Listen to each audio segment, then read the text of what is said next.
All right. So again, as we kind of progress along the timeline for human development, of course, we're having a lot of talks about cognitive development and physical development. Of course, we have to start throwing into the mix as children become a little bit more sociable and they're developing their language skills. We're going to start looking more in depth as to how those social cues and influences start generating behaviors and personalities and even decisions on how they make. And we've already talked about that. We've already talked about how social influences guide parents in how they raise kids. And this is kind of an extension of that because at an early age, parents' mentalities and values and knowledge start helping to set the atmosphere, set the environment for those kids.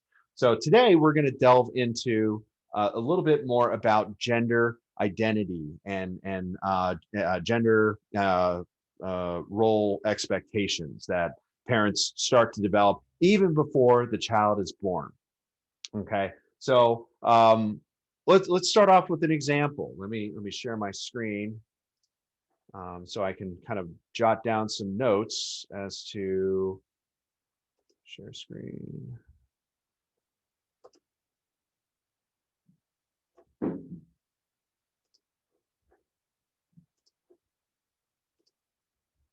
So as I'm waiting for this to come up, start thinking about what kind of gender expectations do we have of kids? I mean, traditionally in the past, I know things have been a little bit different as of late, as it should. We've become a little bit more aware of how our influences affect kids and the upbringing of kids. But just in your experience, what have been some of the let's see, some of the expectations that parents have had for their kids growing up in terms of gender identity? Oops, I don't know what's happening here. So let's start off with an example. So color. What colors do we really typically, in terms of binary gender, have traditionally been the colors of choice for let's say boys? Blue. Blue, right? How about girls? Pink. Pink, exactly. Okay.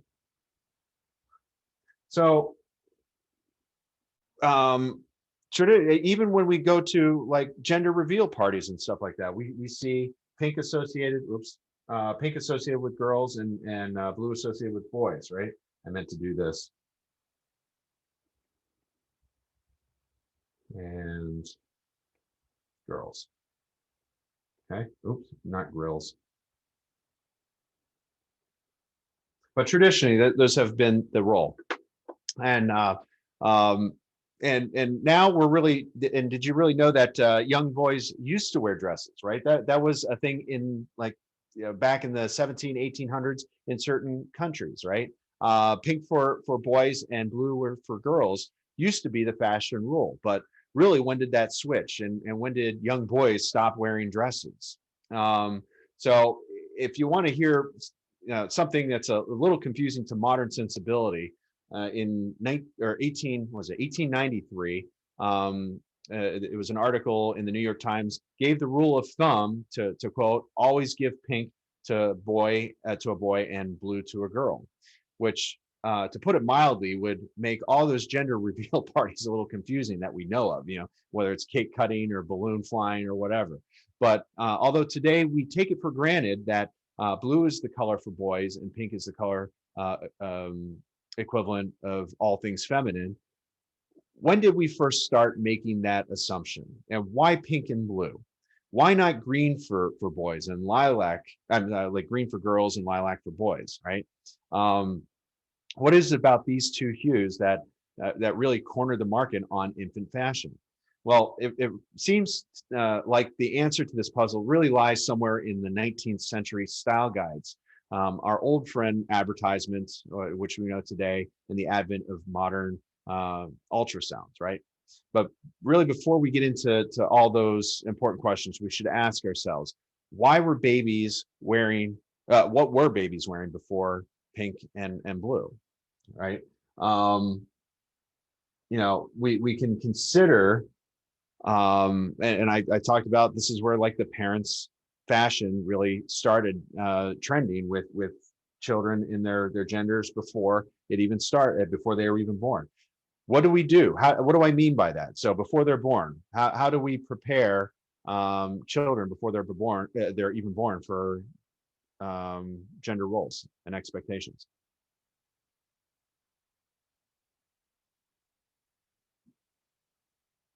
Anything? Any ideas? What do parents do before children are even born? Is it like baby shower? Okay, baby shower. Okay. What about baby showers? Colors, if they know they're having boy, it will be like everything will be in blue, and if they have a girl, everything will be in pink. Yeah, exactly. So what we started seeing before kids were even born was this advent of setting the nursery, right? Or maybe even buying toys or clothing style or clothing colors. So before they're even born, they were making these decisions as to what they're going to be doing and what they're going to be playing with and what they're going to be wearing, right? So what's the danger in that? What do you think the danger is with predetermined expectations of a person?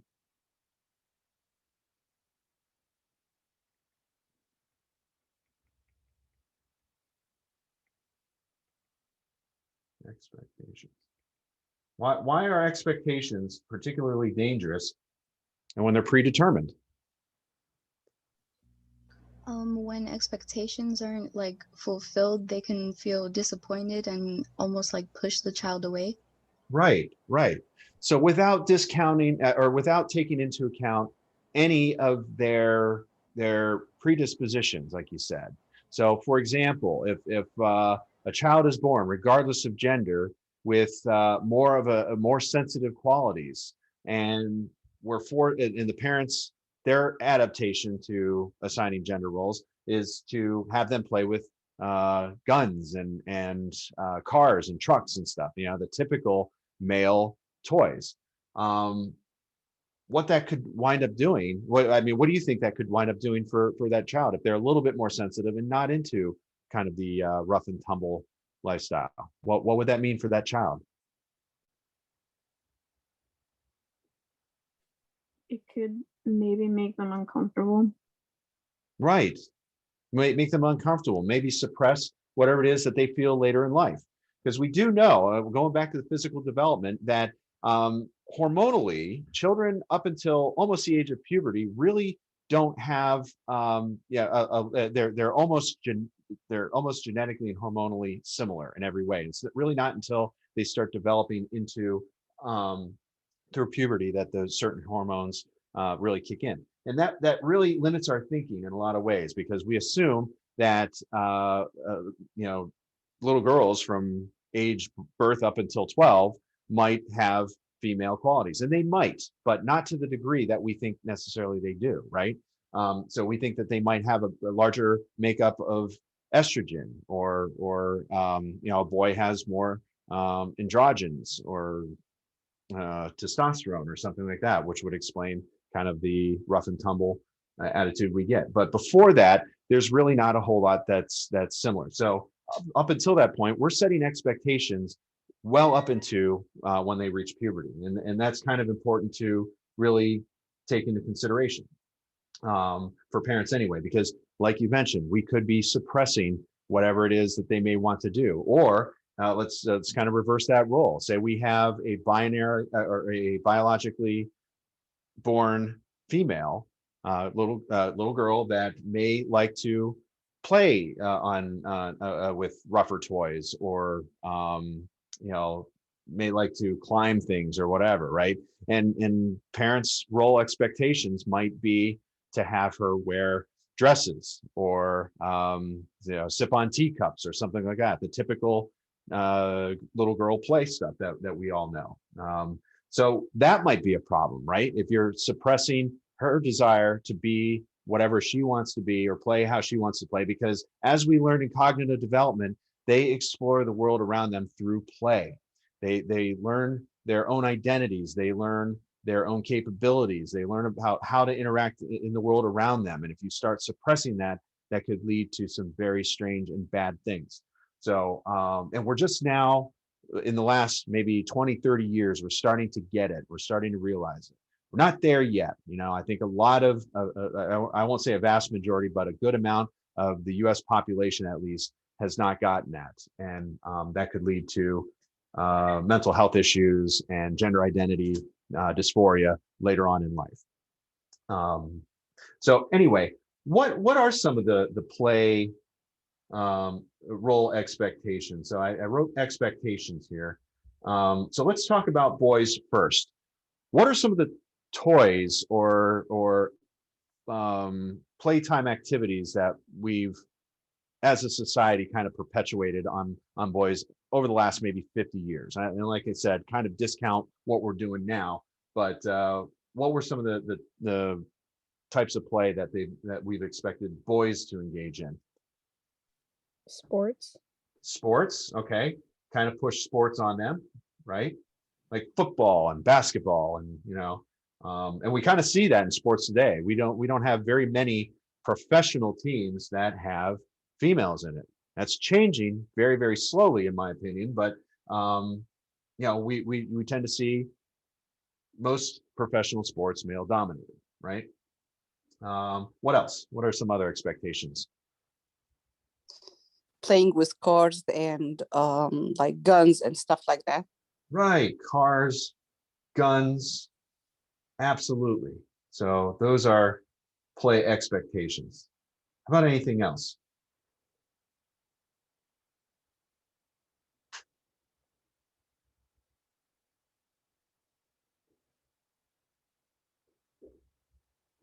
Any other ideas? When I was growing up, I was strongly urged to play with Legos, building, because that was kind of the boys' expectations, is to grow up to be construction workers or builders or engineers, right? So Legos was kind of the thing. Now, one of the things that I appreciate about Legos is, maybe you've seen that recently, that they've been adapting to that and having more gender neutral play activities for them, toys for them to put together, which I think is good marketing strategy and good for the shift in cultural expectations that we're seeing. All right, so let's kind of shift back to girls. What were some expectations for girls with play? Like kitchen stuff, like toy kitchens. Yeah, Dolls. kitchens, dolls, not just dolls, but what kind of dolls in particular? Like Barbie. Okay, Barbie dolls. Okay. What other kind of dolls do they have? Baby dolls. Baby dolls. Baby dolls, right? Why baby dolls? What do you think we're perpetuating with having girls play with baby dolls? Be a motherly Become figure. mothers. Right, we're kind of perpetuating them being mothers, right? Which isn't necessarily a bad thing, because they're going to be mothers, right? But when you leave that exclusively with little girls and you're discounting that for little boys, we're kind of taking away that expectation when they grow up that they should be interested in babies. And we see that a lot. I get that a lot in my counseling when I'm counseling couples. It's usually the mothers. If it's a male and female relationship, it's usually the mothers, the birth mothers, that are most interested in taking care of the baby, changing the diapers, waking up at night, feeding them, regardless of how little they've been sleeping that day.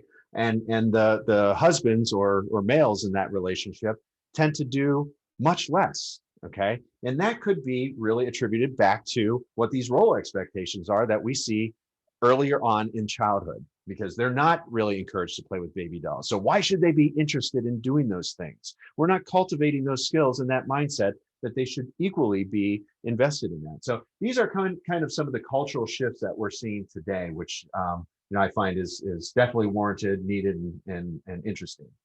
What about other activities? What sort of other things do we see with play and other role expectations of the girls?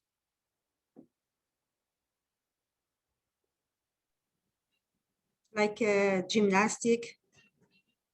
Gymnastics, okay.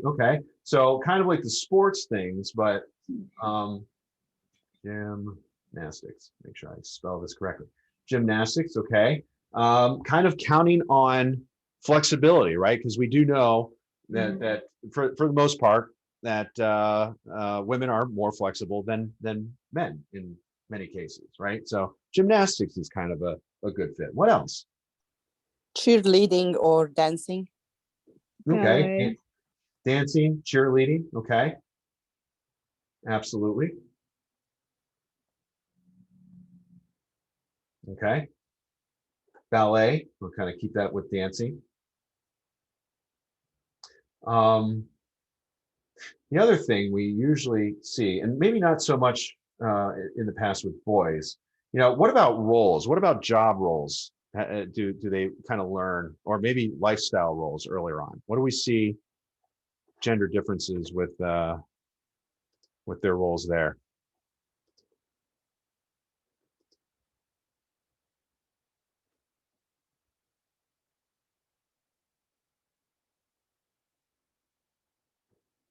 What kind of job roles do we see them pretend, especially in pretend play? Think of pretend play. Like being a nurse. Girls are Okay. like a nurse and guys are like handyman. Nurse, right?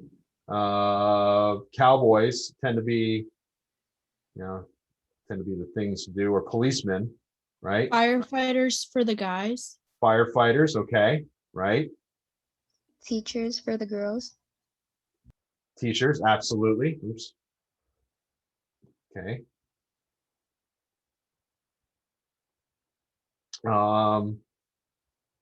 Maybe astronauts. I think that was a big one when I was growing up. Everybody wanted to be an astronaut. So I'm trying to think what else.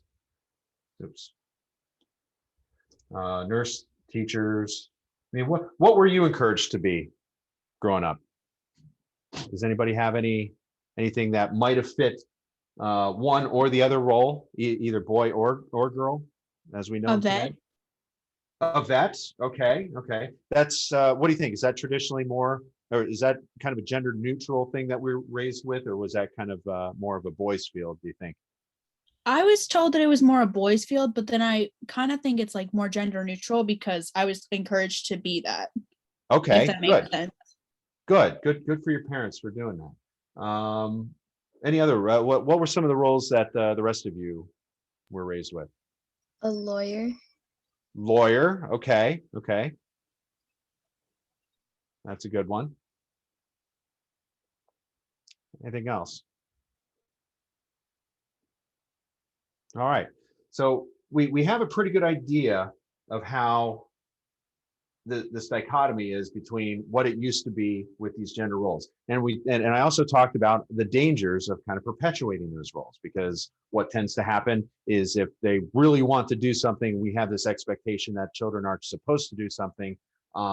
We may see that wind up as rebellion later on, which again, if we go back to what we talked with Erickson's role of conformity and authority, we want them to be independent. We want them to be self-confident in themselves. And we also want them to not only be loyal, but we want them to rebel a little bit, kind of push back and have a little bit more critical thinking skills, right? And being able to evaluate, well, why do I do this? As opposed to just telling them you have to do this, because if it's too much to that left side that you have to do this and there's not enough reasoning behind that, we may see rebellion. If you remember, rebellion might be one of the negative outcomes of that feature. Okay.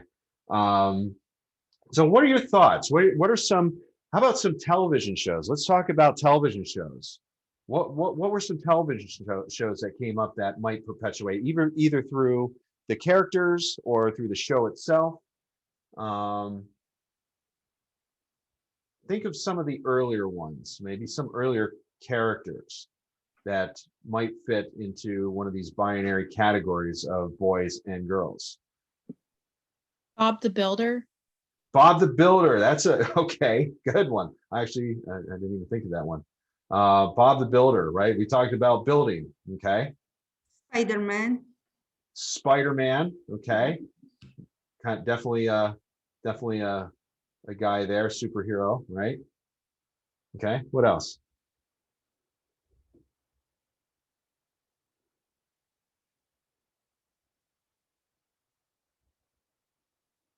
Maybe it's something you remember growing up watching.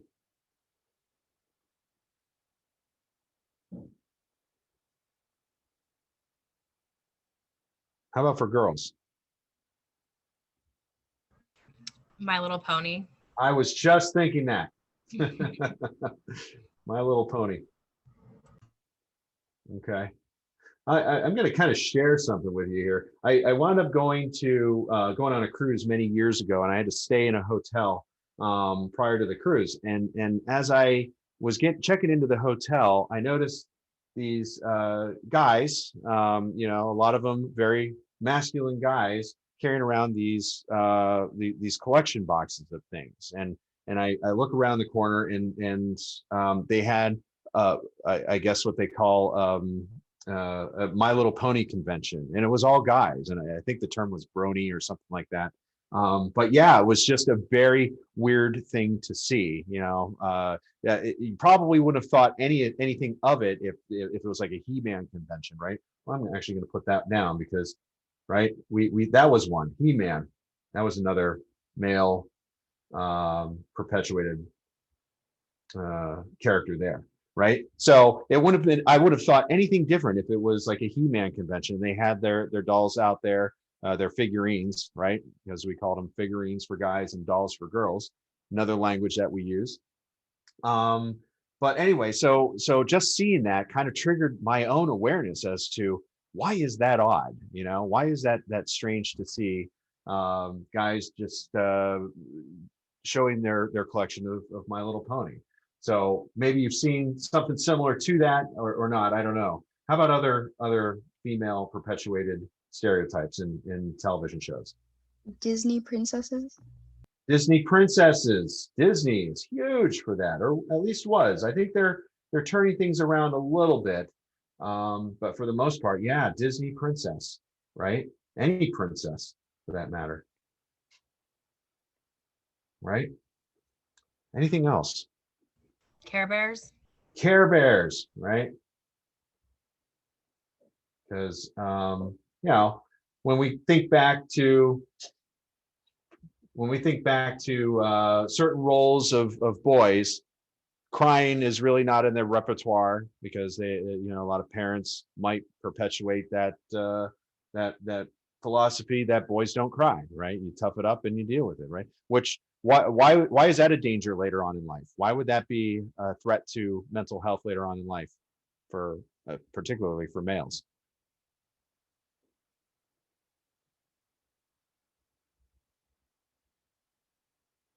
If males are taught that crying is not acceptable, what could that mean for their mental health later on in life?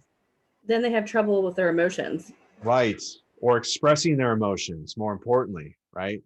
So if they're feeling sad and they have a tendency to cry, and they're taught at an early age that it's not okay to cry, that could be a problem because they're going to be less likely to seek help.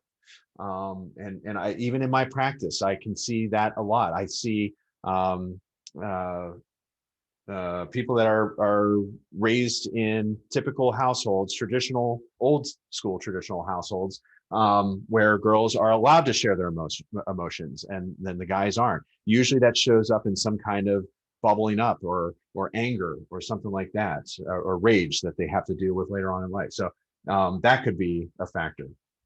All right, so yeah, what brought that up for me is Care Bears, because they had the, you know, the Care Bears. Each one of them had their own special powers for caring, but you didn't see that really a lot with marketed towards boys, right? So anyway, these are just some examples of really how we have this dichotomy in genders, at least we have in the past. What are some things that you see today that kind of bridge that gap now? I mentioned Legos a little bit ago, how they have more feminine, I guess I'll say, or I guess not so masculine roles within the Lego kits. So that's one example of how we're bridging the gap. What are some other ones that maybe you've seen? I'm going to use the color green here because green, I think, is traditionally not really assigned to any particular gender or anything. So what are some concepts or ideas that you've seen out there that bridge the gap between genders?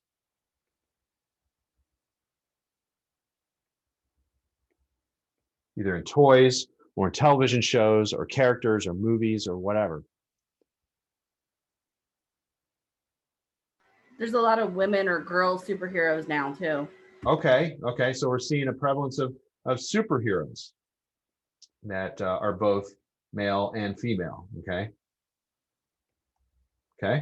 what else?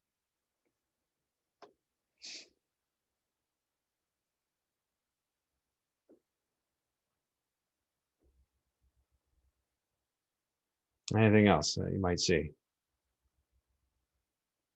How about dolls or figurines or whatever you want to call them? Are they marketed more towards boys now, do you think? I think they can be because like there's like the Ken doll, not like with the Barbies, Mm-hmm. and just other male Barbie figures. Okay, so they're kind of using dolls to make it more attractive to parents to kind of bridge that gap, right? So we have dolls, we have toys. I talked about Legos, television shows. You know, I'm seeing an advent more television shows that aren't more masculine dominated. They're kind of bridging the gap between the two genders. What about parents' roles? What do you think parents' roles should be, and why? Yeah, do you think perpetuating these traditional gender roles is wise, or do you how do you think, if you're counseling parents that may have more traditional roles, what would your advice be to them?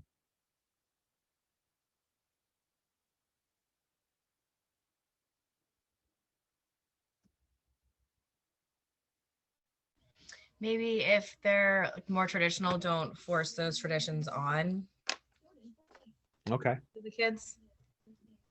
Absolutely. You use empirical studies, use research based. I mean, that many of you are going to be getting into the medical field or mental health field, right?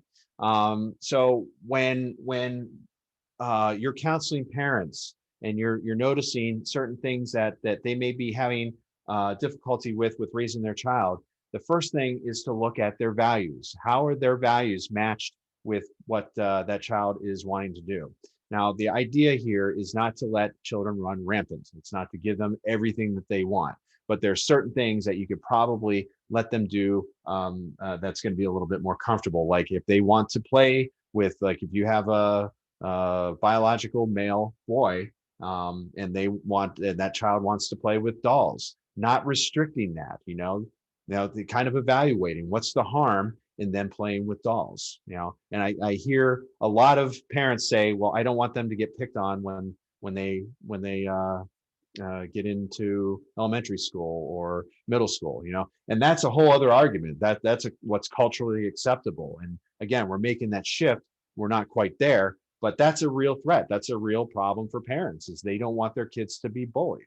So kind of working with them and figuring out what the balance is, are they able to express themselves in a safe way and play what they want to play with and learn their environment, as opposed to restricting them and revectoring them into what we want or what society traditionally has said that they should do.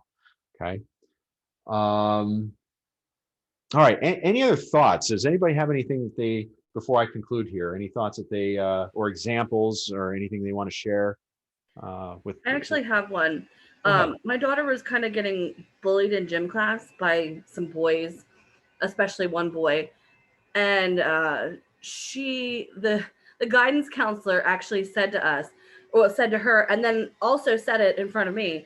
Well, boys at that age, that's just the way they are, Okay. and that's not okay to me. Now, And what was the behavior she was referring to with she was boys? just in gym class, and she's a bigger girl, and he was just being rude and Yeah. obnoxious to her repeatedly. She would beg me every day not to go to gym class because she hated it so much. Yeah. And Yeah. she went to the guidance counselor, and that's what they told her. Basically, boys will be boys kind of thing.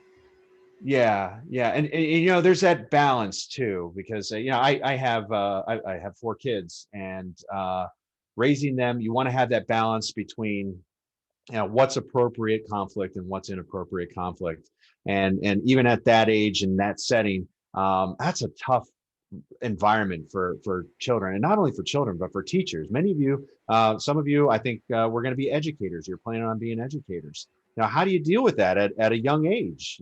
Yeah, to some extent, that counselor was probably right. That maybe not Right. framed it that way, that boys are going to be boys, but I get that, but then they have this no tolerance bullying policy. So how are Right. you showing them that's not okay if you don't tell him that's not okay? You know what I mean? I don't know. It was Right. upsetting to me.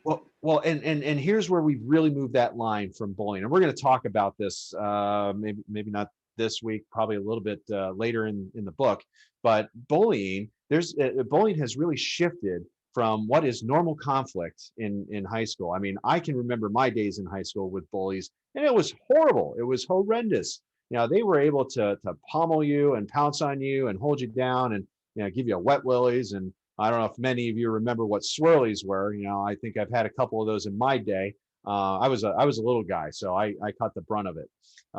But bullying was really more accepted back in my day than it is now. You can't do a fraction of the things that that kids have done in the past. So just balancing that between healthy conflict, because we don't want to coddle children. We don't want to jump in at every point of discomfort, right? Discomfort promotes change, but when discomfort becomes abuse, then they might need a little bit of help, and they might need guidance, and not necessarily have the guidance counselor or the parents or the teachers swoop in and fix it, but at least use it as a learning moment for them to learn how to deal with conflict in the future. And that's really where the art of dealing with bullies begins, is learning how to not only reinforce the self-confidence of the child being bullied, but also figure out a way for them to resolve that conflict with that other person or use their support outside of that. So yeah, it's a very delicate balance, and we are seeing a shift in the continuum of what's really acceptable learned conflict and bullying for today. But thank you for sharing that, Billy. Does anybody else have anything they'd like to share?